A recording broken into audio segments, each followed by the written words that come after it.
তাহলে কি কোন রকম আন্ডারস্ট্যান্ডিং হয়েছিল? মালদার এই কানেকশন কোনোভাবে ন্যাশনাল সিকিউরিটির পক্ষে বিপজ্জনক হয়ে দাঁড়িয়েছিল? কোন কোন নেতা গেলেন বাংলাদেশে? তাহলে কি মালদা বা ইন্ডিয়ার কোনো গুরুত্বপূর্ণ তথ্য সেখানে বাংলাদেশে তাদেরকে দিয়ে দেওয়া হয়েছে? এই অ্যাকাউন্টগুলো যারা সিগনেটরিজ তারা এফআইআর কোয়াশিয়ে গেলেন, তারা কি পার্শিয়ালি অ্যাডমিট করলেন যে একটা 1.7 মিলিয়ন আনসিকিউরড লোন বলা হচ্ছে যে সেটা একটা সেল বা সেলফ ফিনান্স এন্টিটি যেটা বেস ছিল কেমেন আইল্যান্ডে, সেটা এখানে আসে এবং সেখানে আরেকটা সংস্থার নাম আসে গ্যারওয়েল এভিয়েশন প্রাইভেট লিমিটেড, যার এগেইনস্টে most probably enforcement directorate ECIR launch করে তদন্ত করছে regarding the purchase of the helicopter, the Agusta 109 grand two helicopter. এইটা সিরিয়াস একটা অ্যালিগেশন। ফার্স্ট অফ অল হচ্ছে যে এই দিস আইল্যান্ডস, কেমেন আইল্যান্ড বা কিছু, এগুলোতে যেটা ফাইন্যান্সিয়াল এক্সপার্টসরা বলছেন যে এগুলো মূলত ট্যাক্স সেভেন। তো এই পুরো বিষয়টাকে মানে একটা ডুবিয়াস রেন্টাল লুট বলা হয়। এটা খুব সন্দেহজনক রেন্টাল লুট, যার মধ্যে কোনো পলিটিক্যাল পার্টির এন্ট্রি হওয়া উচিত বলে মনে হয় না।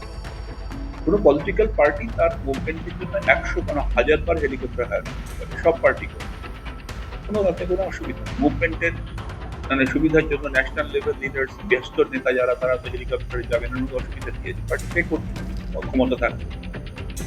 বাট এইরকম এলিগেশন আমি কখনো শুনিনি যে এরকম একটা ডুবিয়াস রেন্টাল লুপের মধ্যে দিয়ে টাকা কেমেন আইল্যান্ড থেকে ফাইন্যান্স করলো, আবার একটা সংস্থা বিমান হায়ার করলো। This is quite disturbing. যে আমরা মালদা জেলাতে বসে আছি, মালদা জেলা আমরা জানি যে খুব সেন্সিটিভ একটি জেলা, national security point of view থেকে মালদার একটা আলাদা গুরুত্ব আছে। এখন সেখানে যে অভিযোগটা whispers in the corridor of politics শোনা যাচ্ছে, বিশেষ করে সরকার রেজিম চেঞ্জের পর থেকেই শোনা যাচ্ছে যে মালদার তৎকালীন তৃণমূল কংগ্রেসে যারা দায়িত্বে ছিলেন, প্রথম সারির 1-2 নেতা, তাদের মানে ইনভেস্টমেন্ট বাংলাদেশে আছে, হেলথ সেক্টরে আছে, আরো নির্দিষ্ট করেও শোনা যাচ্ছে। কোনো নেতার আত্মীয় স্বজন ওটাকে তৈরি করেছে। প্রশ্নটা হচ্ছে যিনি ওখানে তৈরি করেছেন, কোনো নেতার আত্মীয় বাংলাদেশের টাকাটাকে অপরাধ থাকতে পারে, তিনি কত টাকা আর্ন করেন, তার প্রপার্টির সাথে কি ওটা প্রপোর্শনে, না টাকাটা ইন্ডিয়া থেকে কোনোভাবে সাইফন অফ হয়ে গিয়েছিল? যেহেতু একটা চেন তৈরি হচ্ছে, একটা চেন নিয়ে আলোচনা হচ্ছে, তাই জন্য বাংলাদেশ অ্যাঙ্গেলটা কেমেন আইল্যান্ড তো অ্যামাউন্টের দিক থেকে হয়তো অনেক বড়, ন্যাশনাল সিকিউরিটি দিক থেকে বাংলাদেশ বেশি গুরুত্বপূর্ণ হবে। কারণ আপনার 24-এর 5 অগস্ট হাসিনা গভর্নমেন্ট করে গেছে, যে গভর্নমেন্টটা নামকাওয়াস্তেই গভর্নমেন্ট ছিল, বেসিক্যালি একটা র্যাডিক্যাল আউটফিট আমি বলবো, মোহাম্মদ ইউনূসের নেতৃত্বে যারা একটা ভয়ঙ্কর বুচারি করলো বাংলাদেশে। শোনা যায় যে সেই গভর্নমেন্টের সময়ও এই হেলথ সেক্টর ইনভেস্টমেন্টে কোনো ডিস্টারবেন্স হয়নি। এখন আপনিও জানেন যে তারা কি ধরনের এক্সটর্শনিস্ট ছিল যারা 24 থেকে 26 ছিল। তাহলে প্রশ্নটা হচ্ছে, তাহলে কি কোন রকম আন্ডারস্ট্যান্ডিং হয়েছিল? যদি বাংলাদেশে মালদার কোনো নেতার ইনভেস্টমেন্ট থাকে, তাহলে কি মালদা বা ইন্ডিয়ার কোনো গুরুত্বপূর্ণ তথ্য সেখানে বাংলাদেশে তাদেরকে দিয়ে দেওয়া হয়েছে ইন লিউ অফ দ্যাট, যে তুমি আমাকে এখানে বিজনেস করতে দাও, আমি তোমাকে কিছু গুরুত্বপূর্ণ তথ্য, বিকজ আমি পার্টি ইন পাওয়ার, আমার কাছে ইনফরমেশন থাকবে গভর্নমেন্টের সঙ্গে। তাহলে কি মালদার এই কানেকশন কোনোভাবে ন্যাশনাল সিকিউরিটির পক্ষে বিপজ্জনক হয়ে দাঁড়িয়েছিল?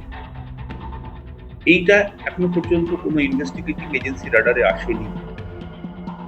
আমার মনে হয় যে এটার দুটোই অপশন খোলা আছে। একটা হচ্ছে এখানে শুধুমাত্র ইডি আসবে না, কেমেন আইল্যান্ড ইডি আসতে পারে, এখানে ইডির সাথে এনআইএ কেউ নামতে হবে। আগে ইডি ইনভেস্টিগেশন করুক, ইসিআইআর লঞ্চ করুক বাংলাদেশে ইনভেস্টমেন্ট নিয়ে, কারণ এখানে হাওয়ালা হতে পারে, হাওয়ালার মাধ্যমে টাকা যেতে পারে। এই টাকাটা কিভাবে গেছে তার ইনভেস্টিগেশনে এই অ্যাসপেক্টটা, ফাইন্যান্সিয়াল পার্টটা ইডি দেখবে। তাহলে ইডি কি বলবে যে না, যায়নি, কোনো টাকা ইন্ডিয়া থেকে বাংলাদেশ যায়নি, সব ওখানে আর্ন করা হচ্ছে। 1, 2 না এখান থেকে টাকা নামপিন করা হয়েছে। 2, কোন কোন নেতা গেলেন বাংলাদেশে সেই সময়?